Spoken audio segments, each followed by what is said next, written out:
आज की वीडियो में हम बताएंगे कि एचयू में जो लाइन में हम क्या क्या इक्विपमेंट कंपोनेंट लगाई जाती हैं।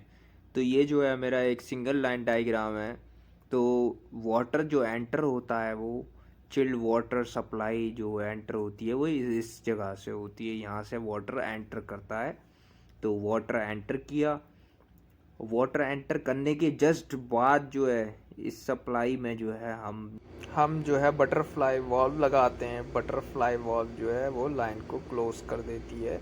और इस पर मेरी एच यू पर पूरी वीडियो है, अगर वो उस पर जाएं तो पूरे क्लियर आपको समझ में आ जाएगा। चलिए, तो बटरफ्लाई वॉल्व जो होता है आइसोलेट करने के लिए होता है। आइसोलेट करते हैं हम लाइन को, कभी हमें ऑफ करनी होती है, पूरी लाइन क्लोज करनी होती है तो पहले बटरफ्लाई वॉल्व यहीं पर ही लगा देते हैं।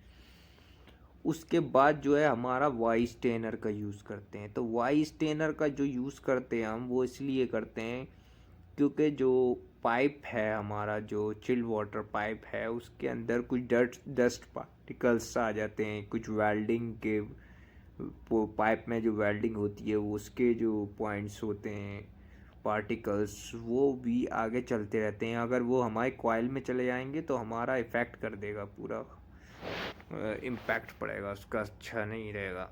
तो उसके लिए हम जो है वाइस स्टेनर का यूज़ करते हैं। उसमें नीचे जाली लगी रहती है जिससे पानी छनकर आगे को बढ़ता है स्टेनर का, तो आप जानते ही होंगे जैसा कि। तो ये हमारा वाइस स्टेनर है। वाइस स्टेनर एस शेप का होता है। सिंबल्स में सिंगल लाइन डायग्राम में इस तरह से दिखाया जाता है। उसके बाद हम आगे बढ़े तो ये है हमारा प्रेशर गेज। प्रेशर गेज हम क्यों लगाते हैं इसमें? तो प्रेशर गेज का जो वर्क होता है, लाइन में कितना प्रेशर आ रहा है।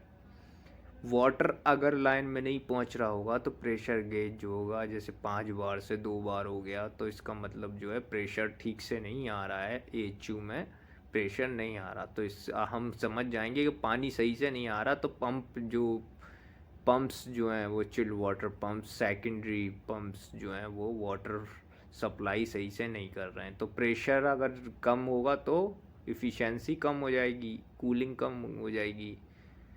उसके बाद जो है प्रेशर गेज के बाद जो है इसके बाद ये लगाया जाता है टेम्परेचर गेज।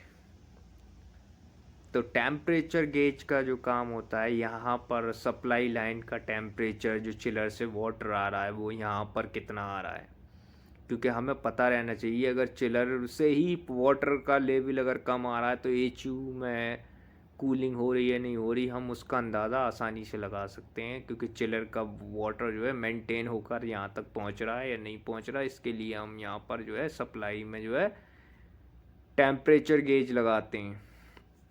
दूसरा जो है यहाँ पर एक ड्रेन, ये आप देख पा रहे हैं, ये ड्रेन का सिंबल है, drain valve.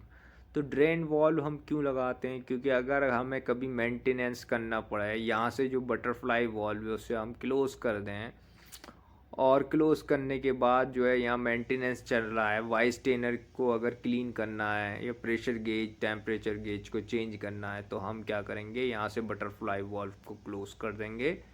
And then water drain out करना होता है। उस कंडीशन में हमें वाटर ड्रेन आउट करके जो है अपना हम काम कर लेंगे आसानी से, अच्छे से, क्योंकि हाई प्रेशर होता है इसमें। दूसरा, ये वाटर एंटर हुआ हमारा कूलिंग कॉइल में। तो कूलिंग कॉइल जो है ये नीचे से ही क्यों जो है एंटर हो रहा है, तो इसे आप कमेंट में बताइए कि क्यों हो रहा है, अगर आपको पता है। तो इसमें एंटर किया नीचे से, और कूलिंग एचयू ने जो है सप्लाई कर दी चिल्ड एयर आगे की साइड, और ये रिटर्न आने लगा वाटर। तो रिटर्न के लिए यहाँ पर देखिए पर्ज वॉल्व लगा हुआ है। अब मैं पर्ज वॉल का आपको बता दूं, पर्ज वॉल का जो काम होता है, ये पर्ज वॉल का जो काम होता है वो, इसे पर्ज वॉल को एयर वेंट भी कहते हैं। और पर्ज वॉल जो है ऑटो पर्ज वॉल एयर को रिलीज़ करता है। लाइन में अगर कोई एयर जो है आ गई है, ट्रैप हो गई है, तो वो उसे रिलीज़ करता रहेगा कंटिन्यूसली, ऑटोमेटिकली एयर को निकाल देता रहता है। क्योंकि एयर जो है वो लाइन को ब्लॉक कर देती है, और एचयू या कुछ भी अगर वाटर एयर होगी तो वाटर का फ्लो रुक जाता है इससे। उसके बाद फिर टेम्परेचर गेज लगाया है। इस टेम्परेचर गेज लगाने की वजह ये है कि दोनों सप्लाई और रिटर्न का टेम्परेचर डिफरेंस हमें पता रहा है कि कितना टेम्परेचर डिफरेंस आ रहा है, तो इसलिए हम रिटर्न में भी लगाते हैं। उसके बाद प्रेशर गेज, प्रेशर जो है डाउन कितना डाउन हो गया, कॉइल में जो प्रेशर जाया गया 4 बार, तो 4 बार ही रिटर्न आ रहा है या 3 बार आ रहा है, इससे कॉइल में कोई ब्लॉकेज हो गया, कुछ वाटर फ्लो नहीं हो रहा, तो उधर जो है 1 बार हो गया या 2 बार हो गया, तो इससे हमारा अंदाज़ा लग जाएगा कि क्या हो, कॉइल की कंडीशन क्या है।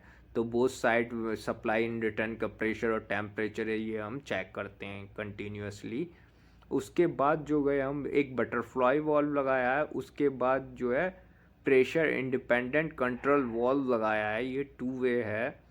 तो इसका काम क्या होता है, प्रेशर इंडिपेंडेंट PICV का काम जो होता है वो प्रेशर इंडिपेंडेंट कंट्रोल वॉल्व का ये वर्क होता है कि वो वाटर का फ्लो को मेंटेन करता है ऑटोमेटिकली। जो सिग्नल जो है वो VFD के थ्रू भी उठाता है। तो ये जो है जितना वाटर की रिक्वायरमेंट होती है उस हिसाब से इसके ऊपर एक्चुएटर लगा रहता है। मैं अभी दिखाऊंगा आपको, वो एक्चुएटर जो है ऑटोमेटिकली जो है अगर पानी की रिक्वायरमेंट ज़्यादा होगी, अगर पीछे से प्रेशर कम आ रहा होगा तो ये प्रेशर ये वॉल्व को ओपन कर देगा, जिससे हमारा वो बैलेंसिंग जो है कंट्रोल रहेगी। जैसे 100 GPM चाहिए हमें अगर HU के लिए, तो वो 100 ही मेंटेन करेगा। अगर पीछे से पानी का फ्लो जो है थोड़ा सा कम आएगा तो ये वॉल्व ओपन हो जाएगा, तो 100 पर ये एक्चुएटर लगा रहता है, वो कमांड देता रहता है, उससे ये मेंटेन करता रहता है। ज़्यादा आएगा तो क्लोज़ हो जाएगा। दूसरा उसके बाद जो है ये बटरफ्लाई वॉल्व लगा हुआ है। ये बोथ साइड बटरफ्लाई वॉल्व इस वजह से लगाया जाता है कि अगर हमारा प्रेशर इंडिपेंडेंट कंट्रोल वॉल्व, क्योंकि ये ऑटोमेटिकली सिस्टम है, तो ऑटोमेटिकली सिस्टम का तो आपको पता होगा कभी भी जो है मेंटेनेंस की ज़रूरत पड़ जाती है इसमें, या कोई कमी आ जाती है अचानक से, तो हम जो बोथ साइड के वॉल्व्स को हम क्लोज़ करके, जो ऊपर देख रहे होंगे ये बाईपास लाइन में जो है हम बाईपास लाइन को ओपन कर देते हैं, क्योंकि क्रिटिकल एरियाज़ में अगर हमारा ये HU लगा हुआ है, जैसे हॉस्पिटल में लगा हुआ है या किसी फैक्ट्री में लगा हुआ है या हमारा किसी ऐसी जगह पे लगा हुआ है जहाँ पर हम जो है ऑपरेशन थिएटर रूम में इसकी सप्लाई जा रही है, तो हमें इसे क्लोज़ नहीं करना होता है। तो उस कंडीशन में हम बाईपास लाइन ऑन करके हम अपना मेंटेनेंस करते हैं। तो आगे देखिए इधर एक और वॉल्व लगा दिया और उसके बाद जो है चिल्ड वाटर रिटर्न हो गया ये। तो ये एक सिंगल लाइन डायग्राम है, इसमें जो है सारे जो है इक्विपमेंट मैंने आपको बारी बारी बता दिया कि क्यों लगाया जाता है। और Thanks for watching, like and subscribe our video.